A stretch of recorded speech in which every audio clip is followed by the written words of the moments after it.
हम अपने गांव का बंदा घूमने जाएंगे तो कुछ हमारे साथ ऐसा हो जाएगा, हमने तो कभी ऐसा सोचा भी नहीं था। क्योंकि हमें अपने गांव का बंदा घूमने जाना था तो हमें बहुत ही बड़ी खुशी थी। हम जल्दी उठ के ही देखो अपना गांव देखने लगे और गांव देख के ही हम थोड़े आगे बढ़ने लगे और बंदा घूमने के लिए हम अपनी गाड़ी देखने लगे। गाड़ी अपनी रखी थी, किसी को नहीं चाहिए थी, इसलिए हमने गाड़ी को जल्दी से उठा लिया और निकाल लिया बाहर।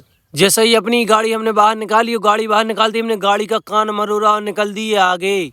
और हम आगे थोड़े धीरे धीरे चले जा रहे हैं। मौसम का मजा लेती है, क्योंकि सुबह का मौसम का मजा लेने की तो कुछ बात ही अलग है। अगर आप भी जल्दी नहीं उठते हो सवेरे तो जल्दी उठ जाया करो, क्योंकि सवेरे सवेरे की हवा की कुछ बात ही अलग है। हम धीरे धीरे चले जा रहे हैं क्योंकि रास्ता बहुत ही खराब है और रास्ते में है बहुत गड्ढे, इसलिए हम गाड़ी को अपनी तेज नहीं चला सकते। अगर तेज चलाएंगे तो हमारे दांत गिर जाएंगे। उतने से हम जैसे ही थोड़े आगे आए तो हमें ये पेड़ देखे। तो भाई साहब लोगों पेड़ बताओ जी कमेंट में काय किया होगा। जी के कमेंट पे 100 लाइक आ गए सही आए तो भाई हमको 500 रुपया घर नगद दे भी आए। और हम आ गए हैं अपनी मंजिल पे। मंजिल पे आते ही हमने अपनी गाड़ी को खड़ा कर दिया और खड़ा करते ही हम देखने लगे। जैसे ही देखने लगे तो हमने अपनी गाड़ी खड़ी कर दी, गाड़ी की चाबी खींच ली। जैसे ही हमने अपनी गाड़ी की चाबी खींची तो हम निकल पड़े आगे के लिए, क्योंकि हमें अपने बंदा में घूमने जाना है। घूमने की तो कुछ बात ही अलग है। उतने से हम जैसे ही आगे आए तो लो भज जाओ जो तेने ताल लगा था, तो ताल लगा था सो हम अपनी गाड़ी अंदर नहीं पेड़ पाए। सो बहुत दुख वाली बात है। और ये गाड़ी भी बाहर ही रखी थी और हम गाड़ी अंदर नहीं पेड़ पाए। सो हमें बहुत बुरा लगे। कहा से जैसे अपना बंदा 1 या 1.5 किलोमीटर दूर है, सो हम बंदा नहीं पहुंच पाए। जैसे ही हम अपने गाँव की फसल के पास पहुंचे तो फसल तो खूब ही खतरनाक थी। कहा से देखो लो जो भज जाओ जी दवाई कोंडा, दवाई का नाम है किंगफिशर। आप बताओ कमेंट में आप कौन कौन दवाई डाला तो अपने वेदर में। हमारे तक वेदर बहुत खतरनाक है। जैसे ही हमने अपने गांव की फसल देखी तो फसल बहुत खतरनाक थी। कहा से कि आदमी खूब कड़ी मेहनत कर रहा हो, तो मेहनत करे तो फल नहीं मिले, ऐसा कम हो नहीं सका। तो देख लीजिए आप लोगों ने हमारे गाँव की किसानन की मेहनत। कहा के कड़ी धूप में खूब मेहनत करा तो हम बंदा तक नहीं पहुंच पाए। सो हम भगे आए। मिला थे अगले वीडियो में। अगर 100 कमेंट कर दे आप सभी ने तो हम आपको बंदा घुमाए। तो अगर आपको हमारे तक बंदा घूमने हैं तो जल्दी जल्दी कमेंट भरो, 100 कमेंट हो जाए हम बंदा घुमाए आपको।